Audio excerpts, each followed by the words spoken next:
നാസർ, ഏറ്റവും അവസാനം സൂചിപ്പിച്ചതാണ് പ്രധാനപ്പെട്ട കാര്യം. അതായത് തങ്ങളുടെ വ്യോമാതിർത്തി, കരയതിർത്തി ഒന്നും ഉപയോഗിച്ചുകൊണ്ട് ഒരു രാജ്യത്തെയും ആക്രമിക്കാനുള്ള ഒരു അനുമതി തങ്ങളുടെ ഭാഗത്തു നിന്ന് ഉണ്ടാകില്ല എന്ന് UAE പറയുന്നു. അതേ നിലപാട് തന്നെ ഗൾഫ് രാജ്യങ്ങളും സ്വീകരിക്കുന്നു.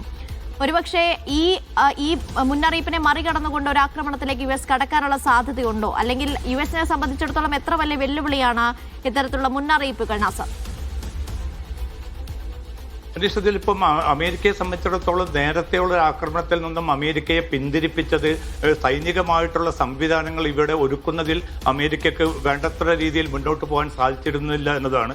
പക്ഷേ ഇപ്പോൾ എബ്രഹാം ലിങ്കൺ ഉൾപ്പെടെയുള്ള പടക്കപ്പലുകൾ മേഖലയിൽ എത്തിച്ചിരിക്കുന്നു. അതോടൊപ്പം തന്നെ പോർവിമാനങ്ങൾ ജോർദാൻ ഉൾപ്പെടെയുള്ള തങ്ങളുടെ സൈനിക താവളങ്ങളിലേക്ക് നീങ്ങുന്നതായിട്ടുള്ള റിപ്പോർട്ടുകൾ പുറത്തു വരുന്നു. അപ്പോൾ സൈനികമായിട്ട് വളരെ ശക്തമായിട്ടുള്ള ഒരു അവസ്ഥയിലാണ് തങ്ങളെന്ന് US സെൻട്രൽ കമാൻഡ് വ്യക്തമാക്കുന്നു. പക്ഷെ അതുകൊണ്ട് മാത്രം ഒരു കേവലമായിട്ടുള്ള ഒരു പരിമിത സ്വഭാവത്തിലുള്ള ഒരു ആക്രമണം നടത്തുക എന്നതിലപ്പുറത്തേക്ക്, കാരണം ഇതിനോടുള്ള ഇറാന്റെ പ്രതികരണം എന്തായിരിക്കും എന്നതായിരിക്കും ഏറ്റവും പ്രധാനം. ഇറാൻ ഇതുവരെ വ്യക്തമാക്കിയിരിക്കുന്നത് തങ്ങൾക്കെതിരെയുള്ള ഏതൊരു ചെറിയ നീക്കത്തിനും, അതോടൊപ്പം തന്നെ തങ്ങളുടെ പരമോന്നത ആത്മീയ നേതാവ് ആയത്തുല്ല അലി ഖാംനെയ്ക്കെതിരായിട്ടുള്ള ഒരു നീക്കം പോലും തുറന്ന യുദ്ധപ്രഖ്യാപനമായിട്ട് തങ്ങൾ വിലയിരുത്തും.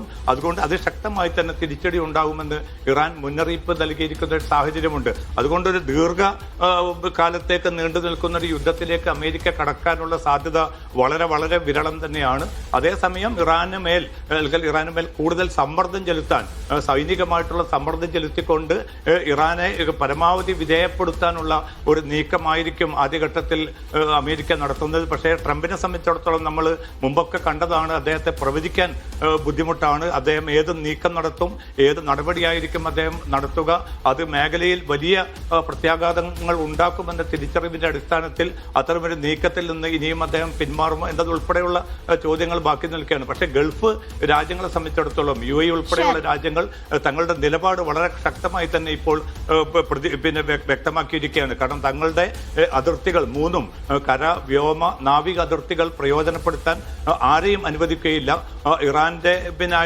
ഇറാനെതിരായിട്ടുള്ള ഒരു നീക്കം മേഖലയുടെ സുരക്ഷയ്ക്ക്, അതിന്റെ കെട്ടുറപ്പിന് വലിയ തോതിൽ ഭീഷണി ഉയർത്തും. അതുകൊണ്ട് നയതന്ത്ര പ്രശ്നപരിഹാരമാണ് വേണ്ടത് എന്ന ഒരു നിർബന്ധമാണ് ഇപ്പോൾ ഈ ഗൾഫ് രാജ്യങ്ങൾ മുന്നോട്ട് വെക്കുന്നത്. അതുമാത്രമല്ല, ഖത്തർ, UAE, സൗദി അറേബ്യ ഉൾപ്പെടെയുള്ള രാജ്യങ്ങൾ ഒരു നയതന്ത്ര രീതിയിലേക്ക് നീക്കം നടത്തണം. സൈനികമായിട്ടുള്ള നീക്കങ്ങൾ മേഖലയ്ക്കും അമേരിക്കൻ താല്പര്യങ്ങൾക്കും ദോഷം ചെയ്യും എന്ന വളരെ ശക്തമായിട്ടുള്ള മുന്നറിയിപ്പാണ് അമേരിക്കക്ക് നൽകി വരുന്നത്. പക്ഷേ ഇത്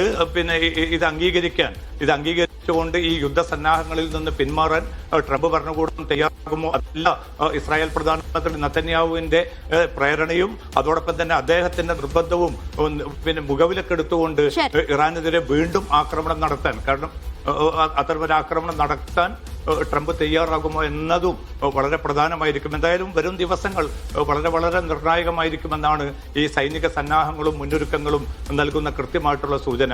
അനീഷ.